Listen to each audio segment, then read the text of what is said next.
They've been fun.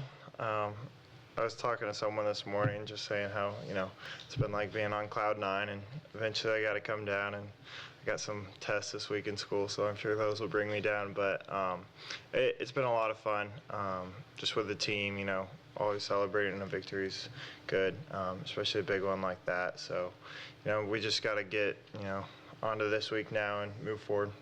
What's a better feeling, kicking 6 field goals to win the game or scoring a touchdown?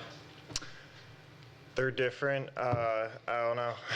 That's a tough question, but I mean, I think we won both games, and that's the main thing. It really doesn't matter unless you win the game. We put a lot of hard work into this, and so I'm just happy I can be a part of it. Bree Ford was telling us that last week leading up to the game, Coach Malzahn was loose, was cracking jokes with you guys. What does that do for the locker room when he's like that? I think that he was trying to just lead by example, and just get us back to enjoying the process, during practice and stuff, being a little more relaxed. I mean, still obviously getting all the work in, but enjoying the moment. And we've put a lot of hard work into this, so I guess he was just trying to lead by example, and I think that definitely helped. And the guys were definitely positive this week, and I think it paid off this weekend. When's the last time you've seen him that loose? I mean, he's a pretty high-strung guy. I think he's always working really hard. But I mean, he's a great coach, and the team really has his back. And we love having him around. And we know he's going to work hard for us. And we try and return the favor for him. Gus said we might possibly see you take it from 60 this season. How does that make you feel, knowing that you might get that opportunity? It's good. We've had that conversation, and we've tried some things out in practice and stuff, just to kind of know if we do before half or before the end of the game, if we need a longer kick or have the opportunity, we can try it. And that'd be a lot of fun to try, and we'll see if we ever get to that point. But 60 and in is I need me to continue to make those, even those longer ones. I mean, I'm gonna miss eventually, but I'm gonna just try and continue to do what I've been doing, and then any of those longer ones, those are always a bonus. But I'm just here to help the team, and that's really all I'm focused on. What's the longest one you've made in practice or goofing off? I've said 70. I made that a couple times back in Colorado and here. But I mean, 65 and in, I can do pretty easily without trying to swing any harder or anything. But I mean, 65 and in is, I think, what we could, if we needed it in a game, we could try that. So we'll see. It just depends on the situation, what kind of wind you have, and what kind of weather you have, really, if it's rainy or not. So we'll see. How many times do you practice that, against a rush, or is that just? Yeah, that's usually just messing around. We practice those longer 50-yarders, even up to 60-yarders in practice and stuff. But usually I don't try and mess around, just because that's not what I'm going to be usually kicking during a game. I know you're always quick to credit your teammates after you have a big game.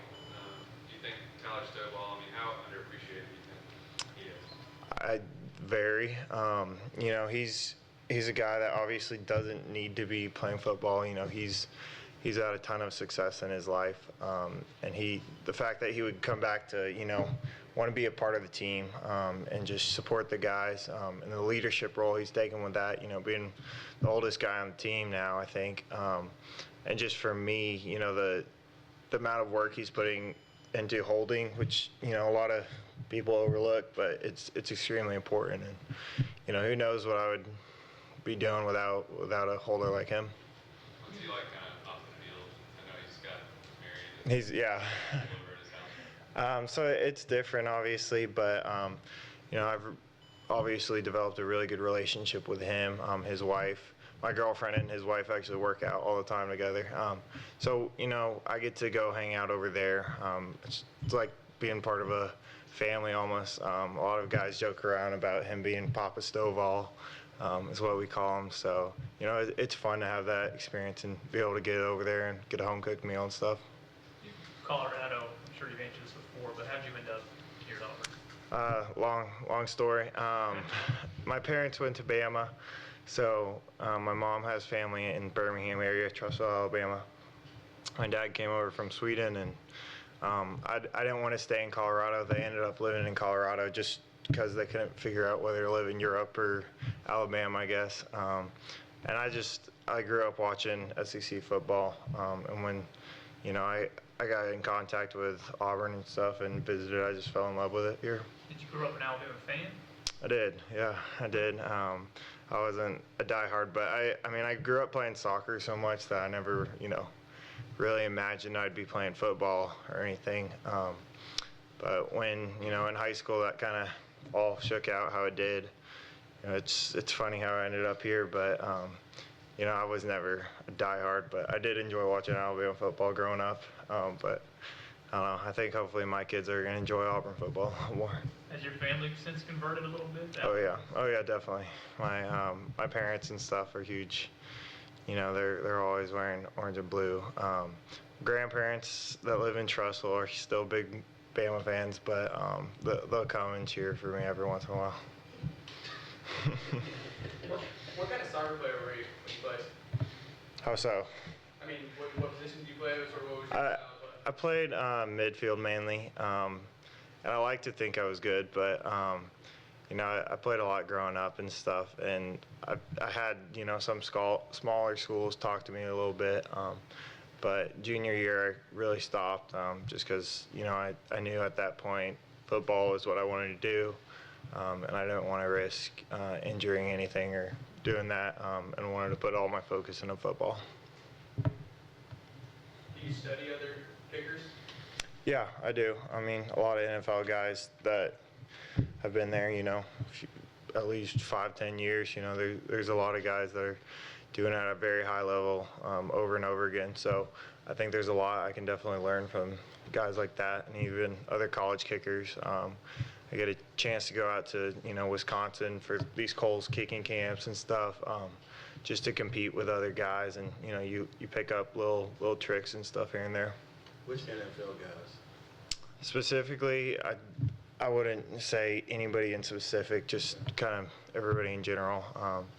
I think there's definitely a few guys that are a little better than others right now, and you think of like Justin Tucker at the Ravens. He's the last couple of years he's been doing unbelievable, and guys like that, just trying to learn what they're doing that makes them so successful.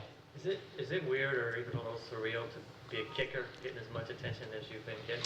It's unexpected, I guess. And it's been a lot of fun, but I'm just a part of this team, and I know my role is just to help out the team, and it's a role that I can be the hero of the GOAT kind of deal, and that if I keep making kicks, it goes well, but once I start missing kicks, people are gonna question, hey, what is he doing? But that's why I enjoy it. There is a lot of pressure, but that makes it exciting, and when you do well, it makes it really, really fun. What was that like though when you got carried off the field on Saturday? That was fun. I didn't really, I don't know, I think we were just so excited just how the end of the game kind of happened. It was kind of all surreal, but it was just really exciting to celebrate with the team, because I feel like we'd been waiting for that, so to finally be able to do that and have that work pay off, it was really fun. Daniel, have you seen a video of the girl that tried to catch your? Yeah. What was your reaction to that? I saw it happen right after I kicked it. Obviously, I kind of was watching and I saw her try and catch the ball, and I couldn't really tell from where I was at, exactly what happened. I saw her kind of fall back, but I know she actually dates Chris Frost, or used to date Chris Frost. I don't know if they're still dating, but so she came up to me after the game and she was like, "Hey," I was like, I knew instantly. I was like, "Oh, you're the one that got hit, in the face," and so I apologized and we took a picture and stuff. So I'm glad she's doing okay. She took it like a champ, so that was good. happened to you before? I mean, I'm sure the goal was to try and blow it out. Yeah, exactly. I mean, I wasn't aiming for or anything. I was just, trying to kick a touchback, and that was unfortunate. She was just trying to catch the ball. So, but I mean, it definitely happens a lot of times in pregame warm up. If y'all watch, like, I'll hit, fans that just aren't paying attention. And I mean, I'm never intending to do that, but unfortunately, we don't have nets or anything. So sometimes people kind of get blindsided. Did you see the signs around campus of you and Will Hastings posing with the Leonard Fournette saying, "Hey, Leonard Fournette for Heisman"? Yeah. Since you both had as many touchdowns as him. Yeah, we had a good laugh about that. Some friends sent that to me before the game and stuff, because I guess it was on TV and stuff. So that was funny, but I mean, we're just happy to be here. I know Will's doing a great job, but I think he's transitioned to more of a receiver now, and he's getting big time on us. So that's good for him. We're really excited for him. Anything else? All right, thank you.